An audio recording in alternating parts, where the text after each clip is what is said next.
ಶ್ರೀ ಗುರುಭ್ಯೋ ನಮಃ. ಹರಿ ಓಂ. ಗುರುಬ್ರಹ್ಮ ಗುರುವಿಷ್ಣು ಗುರುದೇವೋ ಮಹೇಶ್ವರ ಗುರು ಸಾಕ್ಷಾತ್ ಪರಬ್ರಹ್ಮ ತಸ್ಮೈ ಶ್ರೀ ಗುರುವೇ ನಮಃ. ಶ್ರೀ ನಮ್ಮ ಪರಮ ಪೂಜ್ಯ ಜಗದ್ಗುರುಗಳಾಗಿರ್ತಕ್ಕಂಥ ಶೃಂಗೇರಿ ಪೀಠದ ಭಾರತೀ ತೀರ್ಥ ಪರಮ ಚರಣ ಪದ್ಮಗಳ ಅವರ ಆಶೀರ್ವಾದವನ್ನು ಪಡೆಯುತ್ತಾ ಹಾಗೂ ಕಿರಿಯ ಗುರುಗಳಾಗಿರ್ತಕ್ಕಂಥ ಶೃಂಗೇರಿ ಪೀಠದ ವಿಧುಶೇಖರ ಭಾರತಿಗಳ ಆಶೀರ್ವಾದ ಮೇರೆಗೆ ನಾನು ರಾಮನಾಥ್ ಜೋಯಿಸ್ ಆಗಿರ್ತಕ್ಕಂಥವನು ಯುಗಾದಿ ಹಬ್ಬದ ನೂತನ ವರ್ಷ ಅಂದರೆ ಯುಗಾದಿ ಹಬ್ಬ ಯುಗಾದಿ ಕಳೆದರೂ ಯುಗಾದಿ ಮರಳಿ ಬರುತ್ತದೆ ಎಂಬಂತೆ ನೂತನ ಸಂವತ್ಸರದ ವರ್ಷದ ರಾಶಿ ಭವಿಷ್ಯ ಫಲಾತ್ಮಕಗಳ ಬಗ್ಗೆ ನಾನು ವಿವರಣೆ ಹೇಳ್ತಾ ಇದ್ದೀನಿ. ಈ ವಿವರಣೆಯನ್ನು ಎಲ್ಲರೂ ಕೂಡ ಅವ್ರ ಮನೆಗೆ ತಾಕುವಂತಹ ರೀತಿಯಲ್ಲಿ ನಾನು ಹೇಳ್ತಾ ಇದ್ದೀನಿ.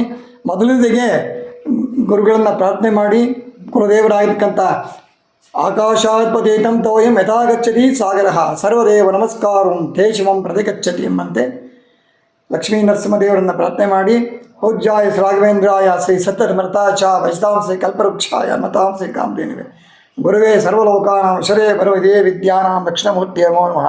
ತಮ್ಮೊಂದೇ ನರಸಿಂಹತೀರ್ಥ ನಿಲಯಂ ವ್ಯಾಸರಾಟ್ ಪೋಯಿತಂ ಧ್ಯಾಯಾತ ಮನಸ ನರಸಿಂಹಚರಣಂ ಒಂದೇ ಶ್ರೀಪಾದರಾಜಂ ಗುರುಗಳನ್ನು ಪ್ರಾರ್ಥನೆಯನ್ನು ಮಾಡ್ತಾ ಮೊದಲಿಗೆ ಯುಗಾದಿ ಹಬ್ಬದ ವೀಕ್ಷಕರಿಗೆ ಎಲ್ಲರಿಗೂ ಶುಭಾಶಯಗಳು.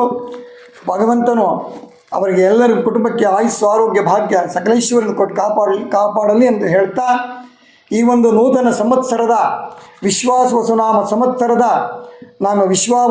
ಸಂವತ್ಸರದ ಚೈತ್ರ ಮಾಸದ ಶುಕ್ಲ ಪಕ್ಷದ ಪ್ರಥಮ ದಿನ ಈ ದಿವಸ ಈ ಒಂದು ವಿಶೇಷತೆಯ ಒಂದೆಲ್ಲ ಸಂವತ್ಸರದ ಹೇಳ್ತಾ ಇದ್ದೀನಿ. ಇದರಲ್ಲಿ ಮುಖ್ಯವಾಗಿ ನವನಾಯಕರು ಅಂತ ಬರುತ್ತೆ. ನವನಾಯಕರು ಅಂದರೆ ಅಲ್ಲಿಯ ಒಂದು ಸಂವತ್ಸರಕ್ಕೆ ಅಧಿಪತಿಗಳು ಅಂತ ಹೇಳ್ತೀವಿ. ಈಗ ಈ ವರ್ಷ ಅಧಿಪತಿಯಾಗಿರ್ತಕ್ಕಂಥ ಸೂರ್ಯದೇವನು ರವಿ ರಾಜನಾಗಿರ್ತಾನೆ, ಮಂತ್ರಿ ಚಂದ್ರನಾಗಿರ್ತಾನೆ, ಸೇನಾಧಿಪತಿ ಶನಿ ಆಗಿರ್ತಾರೆ, ಸೇನಾಧಿಪತಿ ರವಿ ಆಗಿರ್ತಾರೆ, ಸಸ್ಯಾಧಿಪತಿ ಗುರು ಆಗಿರ್ತಾರೆ, ಧಾನ್ಯಾಧಿಪತಿ ಕುಜನಾಗಿರ್ತಾನೆ, ಅರ್ಘಾಧಿಪತಿ ರವಿ ಆಗಿರ್ತಾರೆ, ಮೇಘಾಧಿಪತಿ ರವಿ ಆಗಿರ್ತಾರೆ, ಮಳೆಯು ಅಧಿಪತಿ ಆಗಿರ್ತಾರೆ, ನೀರಸಾಧಿಪತಿ ಬುಧನಾಗಿರ್ತಾನೆ, ಪಶುದಾಯಕನಾಗಿರ್ತಕ್ಕಂಥ ಯಮನಾಗಿರ್ತಾನೆ. ಈ ಸಂವತ್ಸರದಲ್ಲಿ ಈ ಜಾನುವಾರುಗಳಿಗೆ ಹಸುಗಳಿಗೆ ಸ್ವಲ್ಪ ವಿಪರೀತ ತೊಂದರೆ ಇದೆ. ಹಸುಗಳು ಹಾಲು ಕಡಿಮೆ ಆಗಿಕೊಡ್ತದೆ, ಜೊತೆಗೆ ಮೇವುಗಳು ಕೂಡ ಕೊರತೆ ಆಗ್ತದೆ. ಆದ್ದರಿಂದ ಈ ಬಾರಿ ಮಳೆಯು ಚೆನ್ನಾಗಿ ಅಧಿಕವಾಗುತ್ತೆ, ಬೆಳೆಗಳು ಬರುತ್ತೆ, ಬಿಸಿಲು ಅಧಿಕವಾಗುತ್ತೆ. ರವಿಯು ರಾಜನಾದ್ರಿಂದ ಬಿಸಿಲು ಅಧಿಕವಾಗುತ್ತೆ, ಚಂದ್ರನು ಮಂತ್ರಿ ಆದ್ದರಿಂದ ತಂಪು ಕೂಡ ಅಷ್ಟೇ ಬರುತ್ತೆ ಅಂತ ಹೇಳ್ತಾ ಇದೆ ಈ ಪಂಚಾಂಗ ಶಾಸ್ತ್ರ. ಹೀಗಾಗಿ ಎಲ್ಲ ಕಡೆ ಈ ರಾಜರುಗಳಿಂದ ಪ್ರಜೆಗಳಿಗೆ ತುಂಬ ತೊಂದರೆ ಇದೆ. ಸೈನಿಕರುಗಳಿಂದ ರಾಜರುಗಳಿಂದ ಪ್ರಜೆಗಳಿಗೆ, ಸೈನಿಕರು ಅಂದರೆ ಸಿಪಾಯಿಗಳಿಗೆ ಅವ್ರು ತೊಂದರೆ ಮಾಡ್ತಾರೆ ಅಂತಲ್ಲ, ಸ್ವಲ್ಪ ಮಟ್ಟಿನ ಇದು ತೊಂದರೆ ಎದುರಿಸಬೇಕಾಗತ್ತೆ ಪ್ರಜೆಗಳು. ಹಾಗಾಗಿ ಯಾವುದೇ ರೀತಿಯಲ್ಲಿ ಭಯಪಡಬೇಕಾದಿಲ್ಲ. ಭಗವಂತನು ಇದು ನಮ್ಮ ಭಾರತ ದೇಶ ಜನನೀ ಜನ್ಮಭೂಮಿ. ಈ ಭಾರತ ಮಾತೆಯ ಮಕ್ಕಳಾದ್ದರಿಂದ ಈ ಭಾರತ ದೇಶದಲ್ಲಿ ಭರತ ಭೂಮಿಯಲ್ಲಿ ಅನೇಕ ಋಷಿಮುನಿಗಳು ತಪಸ್ಸು ಮಾಡಿ ಈ ಒಂದು ಭೂಮಿಯಲ್ಲಿ ಹೆಚ್ಚಿನ ರೀತಿಯಲ್ಲಿ ಅವರು ಶಕ್ತಿಯನ್ನು ಕೊಟ್ಟೋಗಿದ್ದಾರೆ. ಇದು ಎಲ್ಲ ಶಕ್ತಿಯನ್ನು ಕೊಟ್ಟೋಗಿದ್ದರಿಂದ ನಮ್ಮ ಭಾರತ ದೇಶಕ್ಕೆ ಎಲ್ಲವೂ ಒಳಿತಾಗುತ್ತೆ ಅನ್ನೋದಲ್ಲೇನು ಅನುಮಾನವೇ ಇಲ್ಲ. ಈಗ ಈ ರಾಶಾಧಿಪತಿ ಬಗ್ಗೆ ಹೇಳಿದ್ದಾಯಿತು. ಈಗ ಈ ಒಂದು ರಾಶಿಫಲವನ್ನು ಹೇಳ್ತೀನಿ ನಾನು. ರಾಶಿಫಲ ಹೇಗೆ ಅಂತಂದರೆ 12 ರಾಶಿಗಳು, 27 ನಕ್ಷತ್ರ 12 ರಾಶಿಗಳು ಅಂತ. 27 ನಕ್ಷತ್ರ 12 ರಾಶಿಗಳು ಅಂದರೆ 7 2 ಕೂಡಿದ್ರೆ 9. 7 + 2 = 9 ಅಂತ ಹೇಳ್ತೀವಿ. 7 2 ಕೂಡಿದ್ರೆ 9, 9 9. ಹಾಗೆ ನಾವು ನವಗ್ರಹಗಳಲ್ಲಿ ನವ ಅಂದರೆ 9 ನಾವು 9 ಗ್ರಹಗಳು, 12 ರಾಶಿಗಳು, 27 ನಕ್ಷತ್ರ. ಇದರಲ್ಲಿ ಮೊದಲನೇದಾಗಿರ್ತಕ್ಕಂಥದ್ದು ಮೇಷರಾಶಿ. ಮೇಷರಾಶಿಯವರ ಬಗ್ಗೆ ನಾನು ವಿವರಣೆ ಕೊಡ್ತಾ ಇದ್ದೀನಿ. ಮೇಷರಾಶಿ ಮೊದಲನೇದಾಗಿ ರಾಶಾಧಿಪತಿ ಕುಜನಾಗ್ತಾನೆ. ಕುಜನಾದ್ದರಿಂದ ಅಧಿಪತಿ ಕುಜನಾಗ್ತಾನೆ. ಮೇಷರಾಶಿಯಲ್ಲಿ ಹುಟ್ಟಂಥ ವ್ಯಕ್ತಿಗಳು ಗುರುವು ಮೇ ತನಕ ಇರುತ್ತದೆ. 2ನೇ ಸ್ಥಾನದಲ್ಲಿ ಒಳ್ಳೆ ಫಲದಾಯಕನಾಗಿರುತ್ತದೆ ಕುಜನು. ತದನಂತರವಾಗಿ ಮೇ ತಿಂಗಳ ನಂತರ 4-5ನೇ ಮನೆ ಬರ್ತಾರೆ. 12ನೇ ಮನೆ ಶನೇಶ್ವರನ್ ಇರ್ತಾನೆ. ಅವರು ಸ್ವಲ್ಪ ಹುಷಾರಾಗಿರ್ಬೇಕಾಗತ್ತೆ. ಏನು ಭಯಪಡಬೇಕಾದ್ರೆ ನಾನು ಭಯವನ್ನು ಹೇಳ್ತೀನಿ ತಿಳ್ಕೊಂಬೇಡಿ. ಆರೋಗ್ಯದಲ್ಲಿ ಏರ್ಪೇರ್ ಆಗಿರ್ಬೋದು, ಆಗುತ್ತಾ ಸಹಜ ಇರ್ತದೆ. ಸ್ವಲ್ಪ ಹಣಕಾಸು ಮುಕ್ಕಟ್ಟು ಎದುರಿಸಬೇಕಾಗ್ತದೆ. ಹಾಗಾಗಿ ಅವರು ಈ ಕುಜನನ್ನ ಕುಜರನ್ನ ರಾಶಾಧಿಪತಿ ಕುಜನಾಥರಿಂದ ಇದಕ್ಕೆ ಪರಿಹಾರಕ್ಕೆ ಸುಬ್ರಹ್ಮಣ್ಯ ದೇವರನ್ನು ಪ್ರಾರ್ಥನೆ ಮಾಡಿ ಶನೇಶ್ವರನ ಆರಾಧನೆ ಮಾಡಿಕೊಳ್ಳಿ. ವೀರಭದ್ರ ದೇವಸ್ಥಾನಕ್ಕೆ ಮಂಗಳವಾರ, ಶಿವಾಲಯಕ್ಕೆ ಭಾನುವಾರ, ಮಂಗಳವಾರ ನರಸಿಂಹ ದೇವರನ್ನು ಪ್ರಾರ್ಥನೆ ಮಾಡಿ, ತದನಂತರ ಆಂಜನೇಯನಿಗೆ ಪ್ರಾರ್ಥನೆ ಮಾಡ್ಕೊಳ್ಳಿ. 16 ವಾರಗಳು ಸುಬ್ರಹ್ಮಣ್ಯ ದೇವರಿಗೆ, ವೀರಭದ್ರ ದೇವರ ಪ್ರಾರ್ಥನೆ ಮಾಡಿ, ನರಸಿಂಹ ದೇವರ ಪ್ರಾರ್ಥನೆ ಮಾಡಿ, 16 ವಾರ ಆಂಜನೇಯನ ಪ್ರಾರ್ಥನೆ ಮಾಡ್ಕೊಳ್ಳಿ. ದೇವಾಲಯಕ್ಕೆ ಹೋದ ನರಸಿಂಹ ದೇವರ ದೇವಾಲಯಕ್ಕೆ ಹೋದ್ರೆ ಒಂದು ಬಾರಿ ಮಾತ್ರ ಕೊನೆಯ ವಾರ 16ನೇ ವಾರ ತೈರಿಬೇಳೆಯನ್ನು ದಾನ ಮಾಡಿ, ಆಂಜನೇಯ ದೇವಾಲಯಕ್ಕೆ ಕೊನೆಯ ವಾರದಲ್ಲಿ ಎಳ್ಳು, ಬೆಲ್ಲ, ಎಳ್ಳೆಣ್ಣೆಯನ್ನ ದಾನ ಮಾಡಿ ಪೂಜೆಯನ್ನು ಮಾಡಿಸಿ, ಶಿವಾಲಯಕ್ಕೆ ಕೊನೆಯ ವಾರದಲ್ಲಿ ಭಾನುವಾರ 16 ಕೊನೆಯ ಭಾನುವಾರ ದಿವಸ ಶಿವಾಲಯಕ್ಕೆ ಬಿಲ್ಲುಪತ್ರೆ ಅರ್ಚನೆ ಮಾಡಿಸಿ ಪೂಜೆ ಮಾಡಿ ಎಲ್ಲವೂ ಪರಿಹಾರವಾಗುತ್ತೆ. ಇವರಿಗೆ ಶುಭವಾರ ಭಾನುವಾರ, ಮಂಗಳವಾರ, ಗುರುವಾರವಾಗುತ್ತೆ. ಇವರ ಶುಭ ಸಂಖ್ಯೆ 1, 2, 3, 9. ಶುಭ ದಿಕ್ಕು ದಕ್ಷಿಣ ಆಗುತ್ತೆ. ಇವರಿಗೆ ಶುಭ ಬಣ್ಣಗಳು ಕೆಂಪು, ಹಳದಿ, ಕೇಸರಿ. ಪರಿಹಾರ ನಾನು ಮತ್ತೊಂದು ಹೇಳ್ತಾ ಇದ್ದೀನಿ, ಶನಿದೇವರ ಆರಾಧನೆ, ನವಗ್ರಹ ಶಾಂತಿ ಮಾಡಿಸಿಕೊಳ್ಳೋದು ಉತ್ತಮ. ಶನಿದೇವರ ದೋಷಕ್ಕೆ ನರಸಿಂಹದೇವರು, ಶಿವಾಲಯ, ಮಾರುತಿ ದೇವಾಲಯಕ್ಕೆ, ವೀರಭದ್ರ ದೇವಾಲಯಕ್ಕೆ ಹೋಗುವುದು ಉತ್ತಮ. ಮತ್ತೊಂದು ಬಾರಿ ವೃಷಭ ರಾಶಿಗೆ ಹೇಳ್ತೇನೆ. ವೃಷಭ ರಾಶಿಯಲ್ಲಿ ಹುಟ್ಟಿರ್ತಕ್ಕಂಥವರು, ಅವರಿಗೆ ಅಧಿಪತಿ ಆಗಿರುತ್ತ ಶುಕ್ರ ಅಧಿಪತಿ ಆಗಿರ್ತಾನೆ. ಇವರಿಗೆ ಶುಭ ಬಣ್ಣ ಬಿಳಿ, ಹಸಿರು, ಕಪ್ಪು ಆಗಿರುತ್ತದೆ. ಇವರಿಗೆ ಶುಭವಾರ ಬುಧವಾರ, ಶುಕ್ರವಾರ ಹಾಗೂ ಶನಿವಾರ. ಶುಭ ಸಂಖ್ಯೆ 5, 6, 8 ಆಗಿರುತ್ತದೆ. ಶುಭ ದಿಕ್ಕು ಆಗ್ನೇಯ ದಿಕ್ಕು ಆಗಿರುತ್ತದೆ. ಜನ್ಮದಲ್ಲಿ ಇವರಿಗೆ ಗುರು ಇರುವುದರಿಂದ ಗುರು ಶಾಂತಿ ಮಾಡಿಸ್ಕೊಳ್ಳೋದು ಒಳ್ಳೆಯದು. ಕುಜನು ಒಳ್ಳೆಯ ಶುಭದಾಯಕನಾಗಿರ್ತಾನೆ. ಧನಕಾಸಿನಲ್ಲಿ ಎಲ್ಲವೂ ಅಭಿವೃದ್ಧಿ ಆಗ್ತದೆ. ಜನ್ಮ ರಾಶಿಯಲ್ಲಿ ಗುರು ಇರುವುದರಿಂದ ಸ್ವಲ್ಪ ಸಮಸ್ಯೆಗಳು ಇರುತ್ತದೆ, ಆರೋಗ್ಯದ ವ್ಯತ್ಯಾಸ. ಕುಜನು ಶುಭದಾಯಕನಾಗಿರುವುದರಿಂದ, ಶನಿಯು ಶುಭದಾಯಕನಾಗುವುದರಿಂದ, ಶುಕ್ರನು ಶುಭದಾಯಕನಾಗುವುದರಿಂದ ಬಹಳ ಒಳ್ಳೆಯ ಫಲವನ್ನು ವೃಷಭ ರಾಶಿಯವರು ಪಡಿತಾರೆ. ಮೇ ತಿಂಗಳ ನಂತರ ಗುರು ಒಳ್ಳೆಯ ಸ್ಥಾನ ಬರ್ತಾರೆ. ಬಂದಿದ್ದರಿಂದ ಎಲ್ಲವೂ ಕೂಡ ಗುರು ಪರಿಹಾರವಾಗುತ್ತದೆ. ಇವರು ಒಂದು ಬಾರಿ ಧರ್ಮಸ್ಥಳಕ್ಕೆ, ಕುಕ್ಕೆ ಸುಬ್ರಹ್ಮಣ್ಯಕ್ಕೆ ಹೋಗಿ ಅಲ್ಲಿ ಧರ್ಮಸ್ಥಳ ಮಂಜುನಾಥೇಶ್ವರನ ಸುಬ್ರಹ್ಮಣ್ಯ ದೇವರ ಪ್ರಾರ್ಥನೆ ಮಾಡಿಕೊಂಡು ಪೂಜೆ ಮುಗಿಸ್ಕೊಂಡು ಬರುವುದು ಉತ್ತಮ. ತದನಂತರವಾಗಿ ಮಿಥುನ ರಾಶಿ, ಮೂರನೆಯದಾಗಿ ಮಿಥುನ ರಾಶಿಯಲ್ಲಿ ಜನಿಸಿದಂಥವರಿಗೆ ಅದರ ಅಧಿಪತಿ ಆಗಿರ್ತಕ್ಕಂಥ ಬುಧನು ಧನಾಧಿಪತಿ ಬುಧ ಅಂತ ಹೇಳ್ತೀವಿ. ಇವರಿಗೆ ಶುಭವಾರ ಬುಧವಾರ ಮತ್ತು ಶುಕ್ರವಾರಗಳಾಗುತ್ತೆ. ಮತ್ತೆ ಭಾನುವಾರವು ಶುಭವಾರ, ಬುಧವಾರ, ಶುಕ್ರವಾರ, ಭಾನುವಾರ. ಶುಭ ಸಂಖ್ಯೆ 3, 5, 6, 8. ಶುಭ ವರ್ಣ ಕೆಂಪು, ಹುಲ್ಲು ಹಸಿರು, ಶ್ಯಾಮ. ಶುಭ ದಿಕ್ಕು ಉತ್ತರ. ಇವರಿಗೆ ಕುಜನು ನೀಚನಾಗಿರುವುದರಿಂದ ಮೇ ತಿಂಗಳ ನಂತರ ಕುಜನು ಈಗ ಕುಜ ಶಾಂತಿ ಮಾಡಿಸಿಕೊಳ್ಳುವುದು ಉತ್ತಮ. ಇದು ಕುಜ ಪರಿಹಾರಕ್ಕಾಗಿ ಸುಬ್ರಹ್ಮಣ್ಯ ದೇವರಿಗೆ ಅಥವಾ ಘಾಟಿ ಸುಬ್ರಹ್ಮಣ್ಯ, ಕುಕ್ಕೆ ಸುಬ್ರಹ್ಮಣ್ಯಕ್ಕೆ ಹೋಗಿ ಸುಬ್ರಹ್ಮಣ್ಯ ದೇವರ ಆರಾಧನೆ ಮಾಡಿ. ಸಾಧ್ಯವಾಗದಿದ್ದರೆ 16 ಮಂಗಳವಾರ ಅಶ್ವತ್ಥ ವೃಕ್ಷದ ನಾಗರಕಲ್ಲಿಗೆ ಹಾಲು ಅರಿಶಿನವನ್ನು ಹಾಕಿ ಪ್ರಾರ್ಥನೆ ಮಾಡಿಕೊಳ್ಳಿ. ಇಲ್ಲದಿದ್ದರೆ ಹತ್ತಿರದ ಸುಬ್ರಹ್ಮಣ್ಯ ದೇವಾಲಯಕ್ಕೆ ಹೋಗಿ 16 ವಾರವೂ ಕೂಡ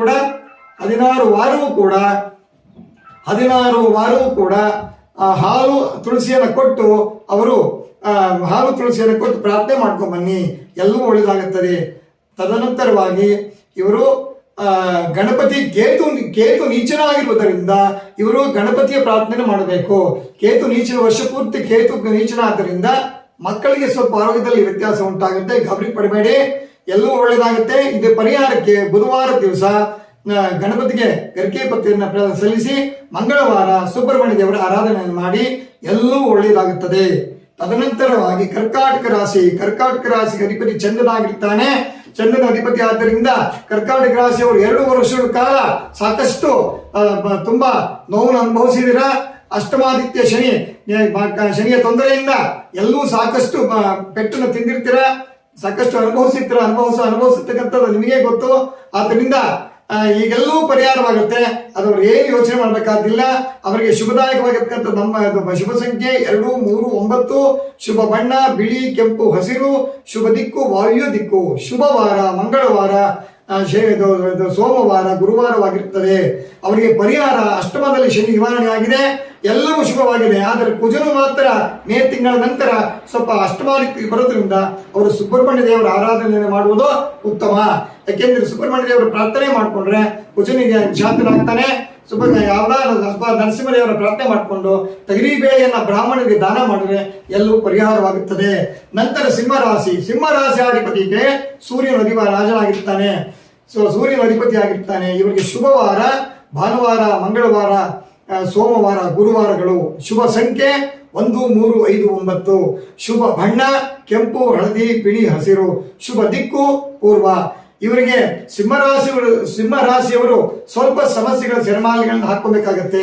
ಯಾಕೆಂದ್ರೆ ಎದುರ್ಕೊಂಬೇಡಿ, ಅಷ್ಟಮಕ್ಕೆ ಶನೇಶ್ವರ ಪ್ರವೇಶ 25 ಯುಗಾದಿ ಹಬ್ಬದಿಂದಲೇ ಪ್ರವೇಶ ಆಗ್ತಾ ಇದ್ದಾರೆ.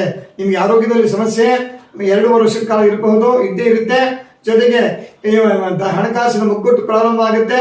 ಸ್ವಲ್ಪವನ್ನ ಇದು ಅಷ್ಟಮಕ್ಕೆ ಕುಜನು ಬಂದಿರುವುದರಿಂದ ಸ್ವಲ್ಪ ಭೂಮಿಯನ್ನು ಸ್ವಲ್ಪ ಭೂಮಿಯಿಂದ ತೊಂದರೆಗಳಾಗ್ತಕ್ಕಂಥದ್ದೇ ಆಗುತ್ತೆ. ಅದನ್ನು ನೀವು ಅದರ ಬಗ್ಗೆ ಚಿಂತೆ ಪಡ್ಕೋಬೇಡಿ, ಎಲ್ಲೂ ಕೂಡ ಪರಿಹಾರವಿದೆ. ಅಷ್ಟಮಾದಿತ್ಯ ಶನಿ ಗುರು ನೀಚನಾದ್ರಿಂದ ನೀವು ಶನೇಶ್ವರನ ಆರಾಧನೆ ಮಾಡಿ.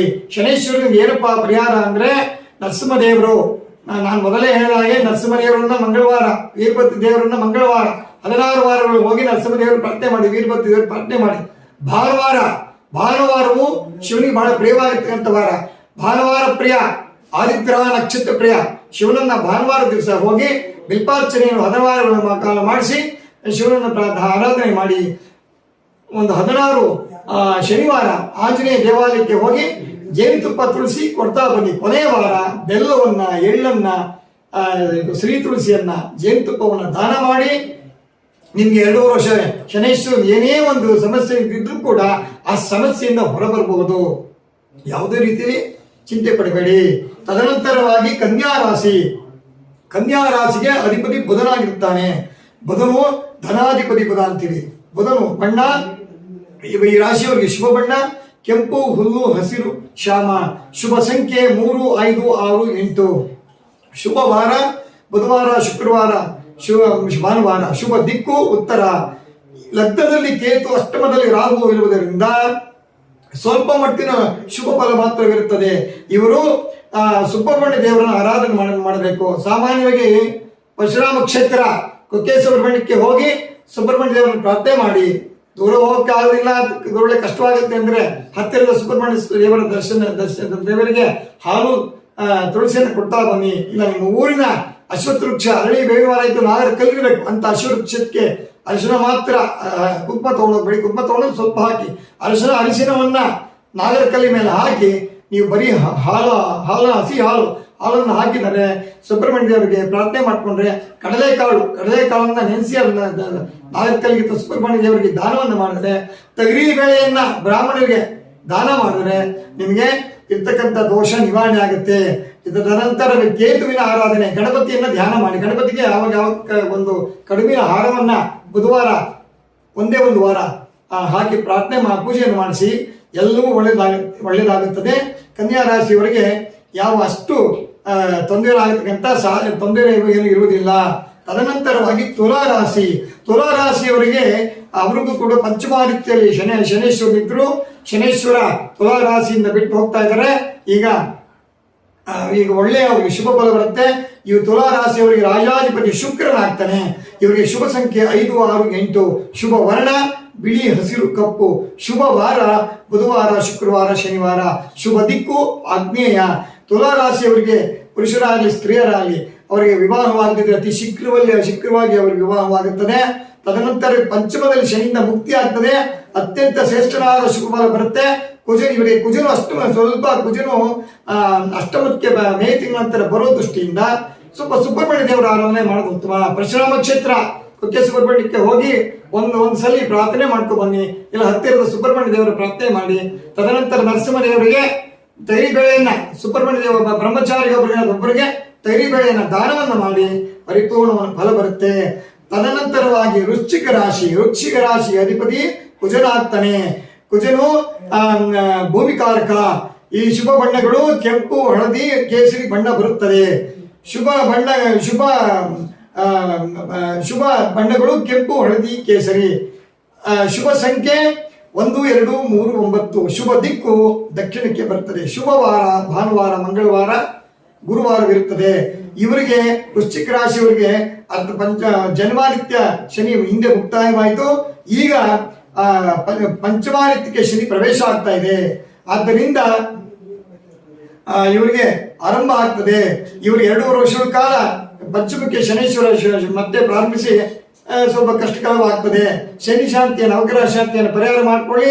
ಹಾಗೆ ನವಗ್ರಹ ಶಾಂತಿ ಮಾಡಲಿಕ್ಕೆ ಆಗಲಿಲ್ಲ ಅಂತ ಪಕ್ಷದಲ್ಲಿ ನರಸಿಂಹದೇವರಿಗೆ 16 ವಾರ ಮಂಗಳವಾರ ನರಸಿಂಹದೇವರನ್ನು ಪ್ರಾರ್ಥನೆ ಮಾಡಿ, ಕೊನೆಯ ವಾರ ತೊಗರಿಬೇಳೆಯನ್ನು ದಾನ ಮಾಡಿ, ಶಿವಾಲಯಕ್ಕೆ ಭಾನುವಾರ ಹೋಗಿ ಬಿಲ್ಪಾರ್ಚನೆಯನ್ನು ಮಾಡಿಸಿ, ಆಂಜನೇಯನ ಶನಿವಾರ 16 ವಾರ ಆಂಜನೇಯನಿಗೆ ಕೊನೆಯ ವಾರದಲ್ಲಿ ಜೇನುತುಪ್ಪ, ತುಳಸಿ, ಬೆಲ್ಲವನ್ನು ಕೊಟ್ಟು ನಮಸ್ಕರಿಸಿ ಎಲ್ಲವೂ ಪರಿಹಾರವಾಗುತ್ತೆ. ಕೊನೆಯದಾಗಿ ಇದು ಧನುಸು ರಾಶಿ ವೃಶ್ಚಿಕ ರಾಶಿವಾಯಿತು. ಧನುಸು ರಾಶಿಯನ್ನು ಹೇಳ್ತೇನೆ. ಧನುಸು ರಾಶಿಯಲ್ಲಿ ಗುರುವು ರಾಶಾಧಿಪತಿ ಗುರು ಆಗಿರ್ತಾನೆ. ಶುಭ ಬಣ್ಣಗಳು ಈ ಗುರುಗೆ ಧನುಸು ರಾಶಿ ಗುರು ಅಧಿಪತಿ ಆದ್ದರಿಂದ ಶುಭ ಬಣ್ಣಗಳು ಈ ಧನುಸು ರಾಶಿಯವರಿಗೆ ಶುಭ ಬಣ್ಣಗಳು ಯಾವುದು ಅಂದ್ರೆ ಹಳದಿ, ಕೆಂಪು, ಕೇಸರಿ, ತಾಮ್ರ. ಶುಭ ದಿಕ್ಕುಗಳು ಈಶಾನ್ಯ. ಶುಭ ಸಂಖ್ಯೆ 1, 3, 8, 9. ಶುಭ ವಾರ ಭಾನುವಾರ, ಮಂಗಳವಾರ, ಗುರುವಾರ, ಶನಿವಾರ. ಈ ಧನುಸ್ಸು ರಾಶಿಯವರಿಗೆ ಕುಜನು ರಾಹು ಅರ್ಧಾಷ್ಟಮ ಶನಿ ಇರುವುದರಿಂದ ರಾಹು ಶಾಂತಿ, ಕುಜ ಶಾಂತಿ ಮಾಡಿಸಿಕೊಳ್ಳುವುದು ಉತ್ತಮ. ಪರಿಹಾರ ಇವರಿಗೆ ಕುಜ ರಾಹು ಶಾಂತಿ ಮಾಡಿಸಿಕೊಳ್ಳೋದಕ್ಕೆ ತೊಂದರೆ ಆಗುತ್ತೆ ಅಂತ ಪಕ್ಷದಲ್ಲಿ ಇವರು ನರಸಿಂಹದೇವರಿಗೆ ಶಿವಾಲಯಕ್ಕೆ, ಆಂಜನೇಯ ದೇವಾಲಯಕ್ಕೆ, ನರಸಿಂಹದೇವರ ದೇವಾಲಯಕ್ಕೆ ಹೋಗಲೇಬೇಕು. ನರಸಿಂಹದೇವರನ್ನ 16 ಬಾರಿ ಮಂಗಳವಾರ ಹೋಗಿ ನಮಸ್ಕರಿಸಿ ಬನ್ನಿ. ಕೊನೆಯ ವಾರ ಅವರ ತೊಗರಿಬೇಳೆ ದಾನ ಮಾಡಿ, ಶಿವಾಲಯಕ್ಕೆ ಹೋಗಿ 16 ಭಾನುವಾರ ಕೊನೆಯ ವಾರ ಬಿಲ್ಪಾರ್ಚನೆ ಮಾಡಿಸಿ ಬನ್ನಿ. ಆಂಜನೇಯ ದೇವಾಲಯಕ್ಕೆ ಪ್ರತಿ ಮಂಗಳವಾರ ಶನಿವಾರ ಹೋಗಲೇಬೇಕು. ಪ್ರತಿ ಶನಿವಾರ ಹೋಗಿ ಜೇನುತುಪ್ಪ, ತುಳಸಿಯನ್ನು ಕೊಟ್ಟು 16ನೇ ವಾರದಲ್ಲಿ ತುಳಸಿ, ಜೇನುತುಪ್ಪ, ಬೆಲ್ಲ, ಎಳ್ಳೆಣ್ಣೆ, ದೀಪದ ಎಣ್ಣೆಯನ್ನು ದಾನ ಮಾಡಿ. ಸುಬ್ರಹ್ಮಣ್ಯ ದೇವರಿಗೆ ನೀವು ಹಾಲು, ತುಳಸಿಯನ್ನು ಕೊಟ್ಟು ಒಕ್ಕೆ ಸುಬ್ರಹ್ಮಣ್ಯಕ್ಕೆ ತೊಗರಿ ಬೇಳೆಯನ್ನ ಸಾಧ್ಯವಾದರೆ ನೀವು ತುಲಾಭಾರ ಮಾಡಿಸಿ, ಸಾಧ್ಯವಾಗಲಿಲ್ಲ ಸ್ವಲ್ಪವಾದರೂ ತೊಗರಿ ಬೇಳೆಯನ್ನು ದೇವಾಲಯಕ್ಕೆ ಸಮರ್ಪಣೆ ಮಾಡಿ ಬನ್ನಿ. ಧನುಸ್ಸು ರಾಶಿಗೆಲ್ಲ ಮಾಡಿದರೆ ಎಲ್ಲವೂ ಶುಭ ಫಲವು ಬರುತ್ತದೆ. ತದನಂತರವಾಗಿ ಮಕರ ರಾಶಿಯವರು 7.5 ಮುಗಿದು ಮತ್ತೆ ಶನೇಶ್ವರನು ಒಳ್ಳೆ ಫಲವನ್ನು ಕೊಡ್ತಾ ಇದ್ದಾನೆ. ಈ ಮಕರ ರಾಶಿಯವರಿಗೆ ಶನೇಶ್ವರ ಅಧಿಪತಿ. ಶುಭ ಸಂಖ್ಯೆ 4, 5, 6, 8. ಶುಭ ವಾರ ಬುಧವಾರ, ಶನಿವಾರ, ಶುಕ್ರವಾರ. ಶುಭ ದಿಕ್ಕು ದಕ್ಷಿಣವಾಗುತ್ತದೆ. ಶುಭ ಬಣ್ಣಗಳು ನೀಲಿ, ಹಸಿರು, ಹಳದಿ. ಜನ್ಮದಲ್ಲಿ ಶನೇಶ್ವರ ಮುಕ್ತಾಯವಾಗಿ 2 ವರ್ಷಗಳಾಯಿತು. ಆಗಸ್ಟ್ ನಂತರ ಕುಜನು ನೀಚನಾಗಿರುವುದರಿಂದ ಇವರಿಗೆ ಆರೋಗ್ಯದಲ್ಲಿ, ಶರೀರದಲ್ಲಿ ಬಾಧೆ ಉಂಟಾಗುತ್ತೆ. ಕೈ ಕಾಲು ಸೆಳೆತಗಳು ಎಲ್ಲ ಬಾಧೆ ಉಂಟಾಗುತ್ತದೆ. ಹಾಗಾಗಿ ಇವರು ಸುಬ್ರಹ್ಮಣ್ಯ ದೇವರ ಪ್ರಾರ್ಥನೆಯನ್ನು ಮಾಡಬೇಕು. ಇವರು 16 ವಾರ ಮಂಗಳವಾರ ನರಸಿಂಹದೇವರನ್ನು ಪ್ರಾರ್ಥನೆ ಮಾಡಬೇಕು. ತದನಂತರವಾಗಿ ಸುಬ್ರಹ್ಮಣ್ಯ ದೇವರನ್ನು ಪ್ರಾರ್ಥನೆ ಮಾಡಿ ನಾಗಾರಾಧನೆಯನ್ನು ಮಾಡಿದರೆ ಕೊನೆಯ ವಾರದಲ್ಲಿ ಕುಕ್ಕೆ ಸುಬ್ರಹ್ಮಣ್ಯಕ್ಕೆ ಹೋಗಿ ಅಲ್ಲಿ ಒಂದು ಆಶ್ಲೇಷ ಬಲಿಯನ್ನು ಮಾಡಿಸಿ ನಮಸ್ಕರಿಸಿ ಬಂದರೆ ಖಂಡಿತವಾಗಿ ಪರಿಹಾರವಾಗುತ್ತದೆ. ಶನೇಶ್ವರ ಗುರು ಪೂಜೆ ಶುಭದಾಯಕವಾಗಿದೆ. ಇವರಿಗೆ ಗುರುವು ಜನ್ಮದಲ್ಲಿ ಇರುವ ಗುರುವು ಕೂಡ ಬಹಳ ವಿಶೇಷವಾಗಿ ಒಳ್ಳೆಯ ಫಲದಾಯಕನಾಗಿ ಒಳ್ಳೆಯ ಫಲವನ್ನು ಕೊಡ್ತಾನೆ. ಕುಂಭರಾಶಿಯವರಿಗೆ 7.5 ಇನ್ನೂ ಮುಕ್ತಾಯವಾಗಿಲ್ಲ. ಇನ್ನು 2.5 ವರ್ಷಗಳ ಕಾಲ ಉಳಿದಿದೆ. ಈ ರಾಶಾಧಿಪತಿ ಅವರಿಗೆ ಶನೇಶ್ವರನಾಗಿರ್ತಾನೆ. ಶುಭ ಸಂಖ್ಯೆ 4, 5, 6, 8. ಶುಭ ಬಣ್ಣಗಳು ನೀಲಿ, ಹಸಿರು, ಹಳದಿ. ಶುಭ ವಾರ ಬುಧವಾರ, ಶುಕ್ರವಾರ, ಶನಿವಾರ. ಶುಭ ದಿಕ್ಕು ಈ ಕುಂಭರಾಶಿಯವರಿಗೆ ಪಶ್ಚಿಮವಾಗುತ್ತದೆ. ಜನ್ಮದಲ್ಲಿ ಶನೇಶ್ವರನು 4.5 ವರ್ಷ ಕಳೆದು ಇನ್ನು 2.5 ವರ್ಷದ ಕಾಲ ಇರುತ್ತಾರೆ. ಸ್ವಲ್ಪ ಮಟ್ಟಿನ ಒಳ್ಳೆಯ ಫಲ ಬರುತ್ತದೆ. ಆದರೂ ಕುಜನು, ಶನಿ, ರಾಹುನು ಬಹಳ ನೀಚನಾಗಿರುವುದರಿಂದ ಇವರು ನವಗ್ರಹ ಶಾಂತಿ ಮಾಡಿಸಿಕೊಳ್ಳುವುದು ಉತ್ತಮ. ನವಗ್ರಹ ಶಾಂತಿ ಮಾಡಿಸಿಕೊಳ್ಳುವುದಕ್ಕೆ ಸಾಧ್ಯವಾಗದಿದ್ದರೆ ಇವರು ಕೂಡ ಶಿವಾಲಯಕ್ಕೆ, ನರಸಿಂಹದೇವರ ದೇವಾಲಯಕ್ಕೆ, ಆಂಜನೇಯ ಸುಬ್ರಹ್ಮಣ್ಯ ದೇವಾಲಯಕ್ಕೆ ಹೋಗಲೇಬೇಕು. 16 ವಾರಗಳು ನರಸಿಂಹದೇವರಿಗೆ 16 ವಾರ ಹೋಗಬೇಕು. ಆಂಜನೇಯನಿಗೆ 16 ಶನಿವಾರ ಹೋಗಬೇಕು. ವೀರಭದ್ರ ದೇವರಿಗೆ 16 ಶನಿವಾರ ಹೋಗಬೇಕು, ಮಂಗಳವಾರ ಹೋಗಬೇಕು. ಸುಬ್ರಹ್ಮಣ್ಯ ದೇವರಿಗೆ 16 ಮಂಗಳವಾರ ಹೋಗಬೇಕು. ಈ ನರಸಿಂಹದೇವರಿಗೆ, ಸುಬ್ರಹ್ಮಣ್ಯ ದೇವರಿಗೆ 16 ಮಂಗಳವಾರ ಹೋಗಿ ನಮಸ್ಕರಿಸಿ ಸಾಕು. ಕೊನೆಯ ವಾರ ತೊಗರಿಬೇಳೆಯನ್ನ ನರಸಿಂಹದೇವರಿಗೆ ಕೊಡಿ. ಸುಬ್ರಹ್ಮಣ್ಯ ದೇವರಿಗೆ ಹೋದರೂ ಕೂಡ ಹಾಲು, ತುಳಸಿಯನ್ನು ದಾನ ಮಾಡಿ. ವೀರಭದ್ರ ದೇವರಿಗೆ ಮಂಗಳವಾರ ನಮಸ್ಕರಿಸಿ. ಕೊನೆ 16 ಶನಿವಾರಗಳು 16 ಭಾನುವಾರಗಳು ಶಿವಾಲಯಕ್ಕೆ ಹೋಗಿ ಬಿಲ್ಪತ್ರೆಯನ್ನು ಶಿವನಿಗೆ ಕೊಟ್ಟು ನಮಸ್ಕರಿಸಿ ಎಲ್ಲವೂ ಪರಿಹಾರವಾಗುತ್ತದೆ. ತದನಂತರವಾಗಿ ಮೀನರಾಶಿಯವರಿಗೆ ಈಗ ಇವತ್ತಿಂದ 7.5 ಶುರುವಾಗ್ತಾ ಇದೆ. 7.5 ವರ್ಷ ಜನ್ಮಕ್ಕೆ ಶನೇಶ್ವರನ ಪ್ರವೇಶ ಮಾಡಿದರೆ ಇವರು ಕೂಡ ಸಾಕಷ್ಟು ಸಂಕಷ್ಟ ಸೆರೆಮಾಲೆಗಳನ್ನು ಹಾಕೋಬೇಕಾಗುತ್ತೆ. ಇವರು ಜನ್ಮದಲ್ಲಿ ಗುರು ಬೇರೆ ಇರ್ತಾರೆ. ಜೊತೆಗೆ ತದನಂತರವಾಗಿ ಇವ್ರದ್ದು ವಿಷಯ ಆಮೇಲೆ ಹೇಳ್ತೀನಿ. ಇವರಿಗೆ ಶುಭವಾರ ಭಾನುವಾರ, ಮಂಗಳವಾರ ಮತ್ತು ಗುರುವಾರ, ಶನಿವಾರಗಳು ಇರ್ತದೆ. ಇವರಿಗೆ ಹಳದಿ, ಕೆಂಪು, ಕೇಸರಿ, ತಾಮ್ರ ಬಣ್ಣಗಳು ಇವರಿಗೆ ಶುಭ ಸಂಖ್ಯೆ 1, 3, 8, 9. ಶುಭ ದಿಕ್ಕು ಈಶಾನ್ಯ ದಿಕ್ಕು ಬರುತ್ತದೆ. ಇವರಿಗೆ ಜನ್ಮಕ್ಕೆ ಶನೇಶ್ವರನ ಪ್ರವೇಶ ಆದ್ದರಿಂದ ರವಿನೂ ಶನಿ, ಕುಜ, ರಾಹು ನೀಚ ಇರ್ತಾರೆ. ರವಿನೂ ಶನಿಯು ಒಂದೇ ಮನೆಯಲ್ಲಿರುವುದರಿಂದ, ರಾಹುನು ಒಂದೇ ಮನೆಯಲ್ಲಿರುವುದರಿಂದ ಕುಟುಂಬದಲ್ಲಿ ಕಲಹಗಳು ಜಾಸ್ತಿ ಆಗುತ್ತದೆ. ತಂದೆ ಮಕ್ಕಳು ಕೂಡ ಮನಸ್ತಾಪಗಳು ಬರುತ್ತದೆ. ಸ್ವಲ್ಪ ಭೂಮಿಯನ್ನು ಕಳೆದುಕೊಳ್ತಕ್ಕಂಥ ಪರಿಸ್ಥಿತಿ ಬರುತ್ತದೆ. ಹಣಕಾಸಿನ ಮುಗ್ಗಟ್ಟುಕೊಡ ಪರಿಸ್ಥಿತಿ ಬರ್ತದೆ. ಅದರಿಂದ ಆರೋಗ್ಯದಲ್ಲಿ ಬಹಳ ಸಾಕಷ್ಟು ಬದಲಾವಣೆ ಆಗ್ತದೆ. ಇವರು ಏನು ಗಾಬರಿ ಪಡಬಾರದು. ಇದಕ್ಕೆಲ್ಲಕ್ಕೂ ಪರಿಹಾರವಿದೆ. ಇವರು ಶನೇಶ್ವರನ ನವಗ್ರಹ ಶಾಂತಿ ನವಗ್ರಹ ಹೋಮ ಮನೆಯಲ್ಲಿ ಮಾಡೋದು ಬಹಳ ಉತ್ತಮ. ತದನಂತರವಾಗಿ ಶನಿದೋಷ ನಿವಾರಣೆಗೆ ನರಸಿಂಹದೇವರನ್ನ ಪ್ರಾರ್ಥನೆ ಮಾಡಬೇಕು. 16 ಮಂಗಳವಾರ ಹೋಗಬೇಕು. ಕೊನೆಯ ವಾರ ಮಾಮೂಲಿ ಯಥಾ ಪ್ರಕಾರ ಹೇಳಿ ದಾನ ಮಾಡಬೇಕು. ಪ್ರತಿ ವಾರ ಮಾಡಬೇಕಂತಿಲ್ಲ, ಕೊನೆಯ ಒಂದು ವಾರ ಮಾಡಬೇಕು. ಮಂಗಳವಾರ 16 ಶುಕ್ರವಾರ ಶಿವಾಲಯಕ್ಕೆ ಪ್ರತಿ ವಾರವೂ ಬಿಲ್ಪತ್ರೆ ಕೊಟ್ಟು ಭಗವಂತನ ಪೂಜೆ ಮಾಡಿಸ್ಕೊಂಡು ಬರಬೇಕು. ಆಂಜನೇಯನಿಗೆ ತುಳಸಿಯನ್ನ ಜೇನುತುಪ್ಪವನ್ನು 16 ವಾರ ಕೊಟ್ಟು 16 ವಾರ ಕೊಡಲೇಬೇಕು. ಕೊನೆಯ ವಾರದಲ್ಲಿ ಜೇನುತುಪ್ಪ ತುಳಸಿಯ ಜೊತೆಗೆ ಎಳ್ಳೆಣ್ಣೆಯನ್ನ ಆಂಜನೇಯನಿಗೆ ಕೊಟ್ಟು ಸಾಧ್ಯವಾದರೆ ಅವರು ಪಂಚಾಮೃತ ಅಭಿಷೇಕನ ಮಾಡಿಸ್ಬೇಕು. ತದನಂತರವಾಗಿ ಸುಬ್ರಹ್ಮಣ್ಯ ದೇವರಿಗೆ ಪ್ರಾರ್ಥನೆಯನ್ನು ಮಾಡಬೇಕು. 16 ಮಂಗಳವಾರ ಸುಬ್ರಹ್ಮಣ್ಯ ದೇವರು ಪ್ರಾರ್ಥನೆ ಮಾಡಿ ಕೈ ಮುಕ್ಕೊಂಡು ಒಂದು ಪೂಜೆ ಮಾಡಿಸ್ಕೊಂಡು ಬಂದರೆ ಇವರಿಗೆ ಜನ್ಮದಲ್ಲಿರ್ತಕ್ಕಂಥ ಶನೇಶ್ವರನು ಯಾವುದೇ ರೀತಿ ತೊಂದರೆ ಮಾಡೋದಿಲ್ಲ. ಸಮಸ್ಯೆಗಳೇನಿದ್ದು ಬಂದರೂ ಕೂಡ ಕೆಲವು ಸಮಸ್ಯೆಗಳು ಅನುಭವಿಸೋದು ಕೂಡ ಆ ಸಮಸ್ಯೆಗೆ ತಕ್ಕಂತೆ ಭಗವಂತನು ನೆಮ್ಮದಿಯನ್ನು ಕೊಟ್ಟು ಕಾಪಾಡ್ತಾನೆ. ಮುಖ್ಯವಾಗಿ 7.5 ಮೀನರಾಶಿಗೆ ಶನೇಶ್ವರನು ಪ್ರವೇಶ ಆಗ್ತಿರುವ ದೃಷ್ಟಿಯಿಂದ ಇವರು ಬಹಳಷ್ಟು ಕಷ್ಟಗಳು ಅನುಭವಿಸ್ಬೇಕಾಗತ್ತೆ. ಆ ಕಷ್ಟಕ್ಕೆ ತಕ್ಕಂತೆ ಕೂಡ ಪರಿಹಾರ ಮಾಡಿಕೊಂಡ್ರೆ ನೆಮ್ಮದಿಯ ಜೀವನವನ್ನ ಸಾಧಿಸಬಹುದು. ಇವಿಷ್ಟು ಮೇಷದಿಂದ ಮೀನರಾಶಿಯವರೆಗೆ ಬಂದಂತಹ ರಾಶಿ ಭವಿಷ್ಯವನ್ನ ನಾನು ವಿವರಣೆ ಮಾಡಿಕೊಟ್ಟಿದ್ದೇನೆ. ಯುಗಾದಿ ಹಬ್ಬದಲ್ಲಿ ಇಂದಿನ ಹಬ್ಬದ ದಿವಸ ಹಬ್ಬದ ಸಾಲುಗಳು ಶ್ರಾವಣ ಮಾಸದಿಂದ ಆರಂಭದಿಂದ ಹಬ್ಬದ ಸಾಲುಗಳಿಂದ ನಾವು ಹೇಳ್ತೀವಿ. ಆದರೂ ಕೂಡ ನೂತನ ಸಂವತ್ಸರದ ನಮ್ಮ ಹಿಂದೂ ಧರ್ಮದ ಮೊದಲನೆಯ ಹಬ್ಬ ಅಂದರೆ ಯುಗಾದಿ ಹಬ್ಬ. ಯುಗಾದಿ ಹಬ್ಬ ಅಂದರೆ ಇದು ಬೆಲ್ಲವನ್ನ ಯುಗಾದಿ ಹಬ್ಬವೆಂದರೆ ಬೇವು ಬೆಲ್ಲವನ್ನು ನಾವು ನೈವೇದ್ಯ ಇಡ್ತೀವಿ. ಸಂಕ್ರಾಂತಿಗೆ ಎಳ್ಳು ಬೆಲ್ಲವನ್ನು ಇಡ್ತೀವಿ. ಈ ಬೇವು ಬೆಲ್ಲ ಕಹಿಯನ್ನ ಮರೆತು ಸಿಹಿ ಆದ ಜೀವನ ಅನಿಸಿ ಅಂತ ಕಹಿ ಇರುತ್ತೆ. ಸಾಮಾನ್ಯವಾಗಿ 5 ಬೇರೆ ಒಂದೇ ಸಮಯ ಇರೋದಿಲ್ಲ, ಏರುಪೇರು ಇದ್ದೇ ಇರುತ್ತೆ. ನಾವು ಈ ಒಂದು ನಾವೆಲ್ಲರೂ ಕೂಡ ನವಗ್ರಹಗಳ ಭಗವಂತನ ಅಧೀನರು, ಭಗವಂತನ ಅಧೀನರು. ನಮ್ಮ ಕೈ ರಿಮೋಟ್ ಇಲ್ಲ, ಭಗವಂತನ ಕೈ ರಿಮೋಟ್ ಇದೆ. ಭಗವಂತನ ಅಧೀನರು ನಾವೆಲ್ಲ ಶ್ರದ್ಧಾಭಕ್ತಿಯಿಂದ ಭಗವಂತನ ಪ್ರಾರ್ಥನೆ ಮಾಡಬೇಕು. ಅವರ ಕುಲದೇವರನ್ನ ಬಿಡಬಾರದು. ಆದರೂ ಕುಲದೇವರನ್ನ ಯಾವ ಕಾರಣ ಬಿಡದೆ ಅವರ ಮನೆ ದೇವರನ್ನ ಅವರ ಗ್ರಾಮ ದೇವತೆಯನ್ನ ಶ್ರದ್ಧೆಯಿಂದ ಭಕ್ತಿಯಿಂದ ಭಗವಂತನ ಆರಾಧನೆ ಮಾಡಿ ಗುರು ಹಿರಿಯರಲ್ಲಿ ಭಕ್ತಿಯನ್ನಿಟ್ಟು ಮಾತಾಪಿತೃಗಳಲ್ಲಿ ನಮ್ಮ ಪ್ರಿಯ ಬಾಂಧವರೇ ನಿಮ್ಗೆಲ್ಲರಿಗೂ ಒಂದು ಮಾತು ಹೇಳ್ತೀನಿ. ಏನು ಹೇಳ್ತೀನಿ ಅಂದರೆ ನಿಮ್ಮ ಮನೆಯಲ್ಲಿ ಕಣ್ಣಿಗೆ ಕಾಣತಕ್ಕಂಥ ಪ್ರತ್ಯಕ್ಷ ದೇವರು ಅಂದರೆ 5. ಯಾವುದು ಕಣ್ಣಿಗೆ ಕಾಣುತ್ತೆ? ಸೂರ್ಯ, ಚಂದ್ರ, ಮಾತಾಪಿತೃಗಳು, ಸರ್ಪ ಕಣ್ಣಿಗೆ ಕಾಣುತ್ತೆ ಪ್ರತ್ಯಕ್ಷ ದೇವರು. ಕಲಿಯುಗ ಪ್ರತ್ಯಕ್ಷ ದೇವರು ಸುಬ್ರಹ್ಮಣ್ಯ ಅಂತ ಹೇಳ್ತೀವಿ. ಔದುಂಬರ ವೃಕ್ಷ, ಔದುಂಬರ ಅತ್ತಿಮರ, ಹಳ್ಳಿ ನಮ್ಮ ರೈತರು ಅತ್ತಿಮರ ಅಂತ ಹೇಳ್ತಾರೆ. ನಾವು ಔದುಂಬರ ಅಂತ ಹೇಳ್ತೀವಿ ವೇದದಲ್ಲಿ. ಅರಳಿ ಮರ ಕಣ್ಣಿಗೆ ಕಾಣುತ್ತೆ, ಗುರುಬ್ರಹ್ಮ ತ್ರಿಮೂರ್ತಿಗಳ ಸ್ವರೂಪ. ಆ ಔದುಂಬರ ವೃಕ್ಷದ ಪ್ರತ್ಯಕ್ಷ ಕಾಣುತ್ತೆ. ಸರ್ಪ ಕಣ್ಣಿಗೆ ಪ್ರತ್ಯಕ್ಷ ಕಾಣುತ್ತೆ. ಮಾತಾಪಿತೃಗಳು ಪ್ರತ್ಯಕ್ಷ ಕಾಣ್ತಾರೆ. ಸೂರ್ಯ ಚಂದ್ರ ಪ್ರತ್ಯಕ್ಷ ಕಾಣ್ತಾರೆ. ಈ ಪಂಚಭೂತಗಳು ಆಕಾಶ, ಭೂಮಿ, ನೀರು, ಗಾಳಿ, ಅಗ್ನಿ ಎಲ್ಲವೂ ಕೂಡ ನಮ್ಮ ಕಣ್ಣಿನ ಇದೆ. ಹೀಗಾಗಿ ನಾವು ಕಣ್ಣಿಗೆ ಕಾಣತಕ್ಕಂಥ ಪ್ರತ್ಯಕ್ಷ ದೇವರು ಆ ತಂದೆ ತಾಯಿಗಳನ್ನ ನೀವೆಲ್ಲರೂ ಕೂಡ ಅವ್ರು ಪ್ರಾರ್ಥನೆ ಮಾಡಿ ನಮಸ್ಕರಿಸಬೇಕು.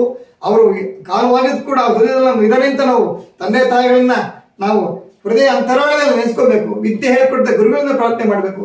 ಇವೆಲ್ಲವನ್ನು ಮಾಡಿ ಭಗವಂತನ ನೀವು ನಾಮಸ್ಮರಣೆ ಮಾಡ್ತಿರ್ತಾರೆ, ಎಲ್ಲ ಗ್ರಹಗಳು ಕೂಡ ಪರಿಪೂರ್ಣವಾಗಿ ನಿಮಗೆ ಏನೇ ಕುರುಡು ದೃಷ್ಟಿ ಇದ್ರು ಒಳ್ಳೆಯ ಫಲವನ್ನು ಕೊಡೋದ್ರಲ್ಲಿ ಸಂದೇಹನೇ ಇಲ್ಲ.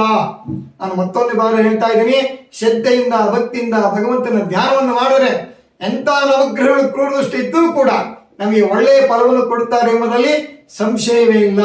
ಆದ್ದರಿಂದ ಯುಗಾದಿ ಹಬ್ಬದಲ್ಲಿ ಈ ವಿಶ್ವಾವಸುನಾಮ ಸಂವತ್ಸರದಲ್ಲಿ ನಿಮಗೆಲ್ಲರಿಗೂ ಭಗವಂತನು ಆಯುಸ್ಸು ಆರೋಗ್ಯ ಭಾಗ್ಯ ಸಕಲ ಐಶ್ವರ್ಯವನ್ನು ಕೊಟ್ಟು ಕಾಪಾಡಲಿ ಅಂತ ಹೇಳ್ತಾ ನನ್ನ ಮುಂದೆ ಕಾರ್ಯಕ್ರಮವನ್ನು ಮುಗಿಸ್ತಾ ಇದ್ದೀನಿ. ಅನ್ನಪೂರ್ಣೆ ಸದಾಪೂರ್ಣೆ ಶಂಕರ ಪ್ರಾಣವಲ್ಲದೆ ಜ್ಞಾನ ವೈರಾಗ್ಯ ಸಿದ್ಧರ್ಥಂ ಭಿಕ್ಷಾಂಚ ಪಾರ್ವತಿ.